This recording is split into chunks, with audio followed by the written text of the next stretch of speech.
All right, so today we are doing a deep dive on boundaries. Right, but probably not the kind you're immediately thinking of. We're not talking about lines on a map. Exactly. Yeah.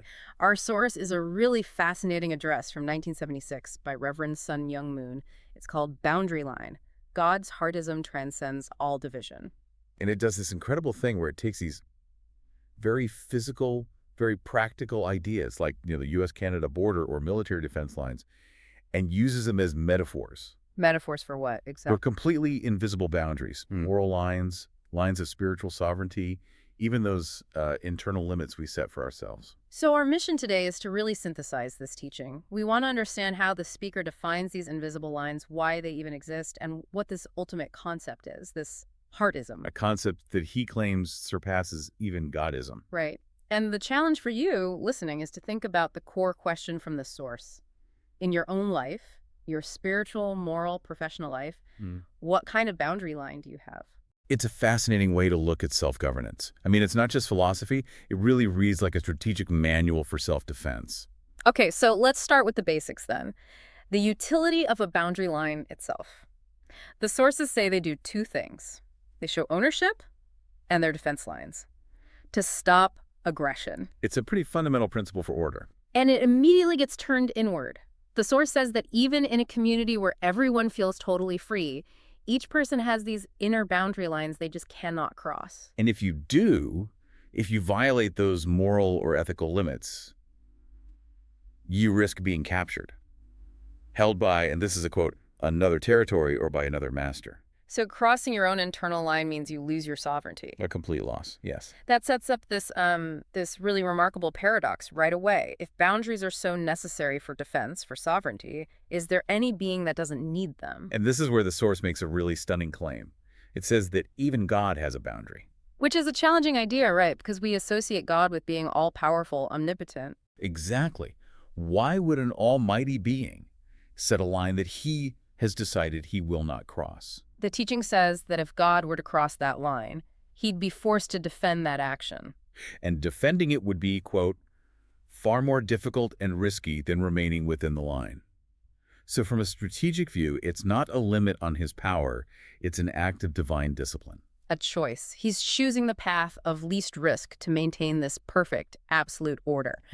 And the classic example of humanity's boundary line is, of course, from the Bible, the commandment in the Garden of Eden about the tree of the knowledge of good and evil. That was the line. That was the boundary imposed on Adam and Eve. And its violation, well, we know it led to catastrophic consequences. The problem for us today, the speaker notes, is that the line between God's side and Satan's side, it's often not very clear. And that lack of clarity is directly tied to a lack of mental concentration. That's the warning. The most vulnerable time for a person is when their attention is split. You decide to do one thing, but your mind is somewhere else. Exactly. And that division is what complicates the boundary line that should be simple. Which connects directly to these geometric analogies the speaker uses for defense strategy. Talk to me about the triangle. Why is a triangle very critical and dangerous? Okay, think of it like a defensive perimeter, a line.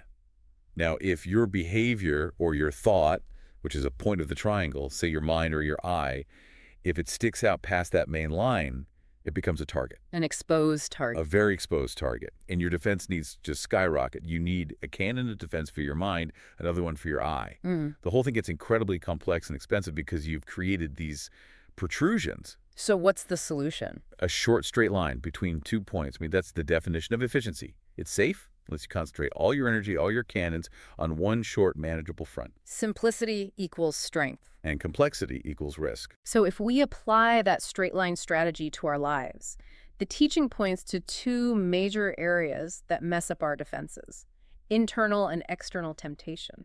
And the external ones are a very specific trio.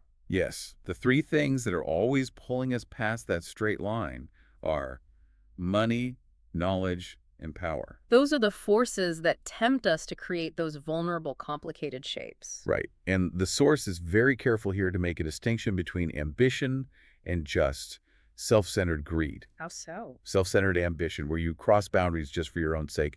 That's what's dangerous. That exposes you to immediate attack. But there's another kind of ambition. Yes, and this is where we get this incredible visual metaphor. The selfless person, someone ambitious to serve their family or their society or their nation, they gain this amazing protective shield. They don't run out to grab the power or money for themselves. No, they do something totally different. They push the entire boundary line outward. Outward, so they embrace those temptations. Exactly. They embrace money, knowledge, and power, but they contain them within this new, expanded area of safety. They use them for a public purpose. And by doing that, the selfless person gains all these protective layers. Their family defends them, society defends them, the nation defends them. The source says it's very difficult, even impossible, to attack someone surrounded by all that. and the opposite image is really powerful. The self-centered person who goes past those layers for their own gain is described as being like a naked body. Vulnerable to a tiny needle, because they ignored that historical wisdom, that all noble religious teachings emphasize selflessness. Because selflessness is the ultimate defensive strategy. That's the link. That idea is the key to understanding the next part, the ideological critique. Okay, so let's pivot to that, to national ideologies, or as the source calls them, isms. Right. The address critiques Americanism, for example. It says that while it seeks partial well-being, systems like that often have inherent prejudices built in. Like what? The source points to historical racial segregation and also these internal divisions between ethnic groups, German-American, Italian-American, and so on, all creating invisible boundary lines inside the nation. So any ism built on a segmented foundation will always have internal borders. That's the argument. And it's contrasted with the idea of Godism, which is presented as the ultimate boundary shatterer. Godism has no prejudices. Right. It's constantly barging right through all the boundary lines, shouting, "Break it up, we don't need it," because it seeks total well-being for everyone, not just a part. And this principle is then used to compare communism and democracy. It is.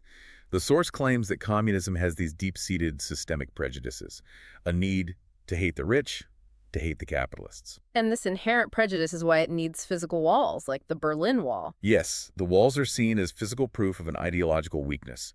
They have to purge anyone who doesn't fit, the rich, intellectuals, religious people. Religion has to exist within the boundary of the communist ideology, which is impossible since God is denied.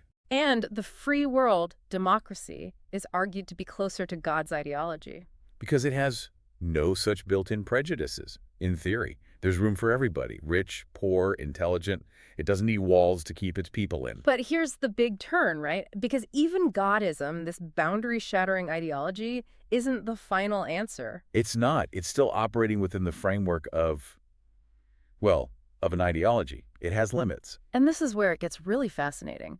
The ultimate goal proposed is an ideology that's even greater than Godism. It's called God's heartism. Heartism. It's defined as the give-and-take relationship of heart. And then comes this truly revolutionary claim. Which is? That God alone cannot complete this relationship. It requires human participation. Wait, hold on. If heartism is the greatest thing and God needs humanity to complete it, is the teaching saying that in this one specific relationship, humanity outranks God?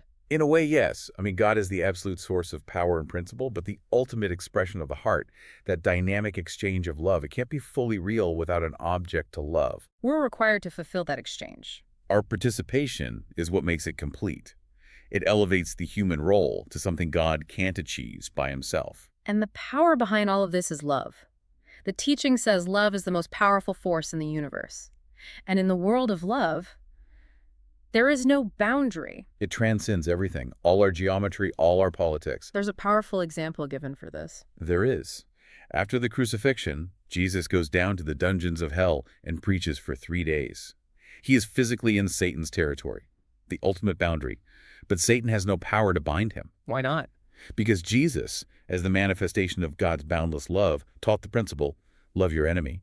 That love literally turned the ultimate boundary, hell itself, into just a temporary corridor for him. Love is the ultimate boundary breaker. And the nature of this love is the complete opposite of those 3 temptations we talked about earlier. The exact opposite. Money, knowledge, and power. They decrease, they create boundaries, they make enemies when you pursue them selfishly. But with the love of God, with heartism, the principle is flipped. The more you give, the more you receive. You don't get smaller, you become a giant. You get a horizontal return from the people you serve and a vertical harvest from the divine. And that's the final synthesis. God wants love the most because without that dynamic exchange, without heartism, his own happiness can't be complete. It's the first and final ism of the universe. Even a person in a prison cell can't be separated from it because its boundary is infinite. So we've gone from physical lines on the ground to the ultimate boundary-breaking power of selfless love. The teaching says that once you live heartism, you're free. You can travel freely in the world of God. And those constraints we all feel, the ones from money, knowledge, and power, they're shown to be, well, kind of ineffective in comparison. They just create these complicated, expensive defense lines. Which brings us to a final provocative thought for you to consider. The pursuit of knowledge often creates very specialized, very narrow boundaries. The pursuit of power often creates enemies and limits your reach. So what real-world boundary in your professional or your personal life, that complicated triangular line you're defending with so much effort, what if that could be shattered? Shattered not by adding more resources or more knowledge, but by approaching it with this boundless principle of selfless, public-minded heartism. Think about what it would mean to replace that complicated geometry with just one short, straight line of purpose.